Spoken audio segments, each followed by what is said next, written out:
আসসালামু আলাইকুম। আজকে দেখাচ্ছি সবার প্রিয় এবং পছন্দের চিংড়ি মাছ দিয়ে লতি রান্না। আমরা এখানে ছোটো চিংড়ি এবং বড় চিংড়ি দুটি নিয়েছি। বড় চিংড়িগুলো ছোটো ছোটো করে কেটে নেব। আমরা তেলের মধ্যে পেঁয়াজ কাঁচামরিচ দিয়ে একটু ভেজে নিয়ে এর মধ্যে সামান্য একটু লবণ, হলুদ গুঁড়া এবং মরিচের গুঁড়া দিয়ে একটু মাখিয়ে আমরা তেলের মধ্যে দিয়ে একটু ভেজে নেব।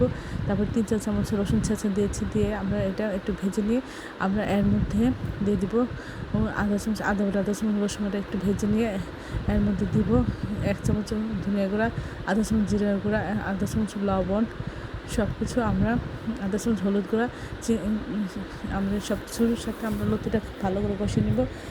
কিছুক্ষণ কষানোর পরে আমরা একটু পানি দিয়ে একটু ঢেকে দেবো সিদ্ধ হওয়ার জন্য। আমরা বারবার নেড়ে চেড়ে দেবো যেন নিচে লেগে না যায়। খুব বেশি পানি দেবো না, তাহলে গলে যাবে। এভাবে আস্তে আস্তে পানি শুকিয়ে যাবে, সিদ্ধ হয়ে যাবে এবং টেস্ট সব ঠিক হবে, খেতে অসাধারণ হবে। তখন আমরা নামিয়ে পরিবেশন করবো। সবাই আমার চ্যানেলটি লাইক এবং শেয়ার দেবেন, সাবস্ক্রাইব করবেন এবং প্রয়োজনকে বেশি বেশি করে শেয়ার দেবেন। আমার চ্যানেলে সব রকম রান্নার রেসিপি চাষ করে দেবেন।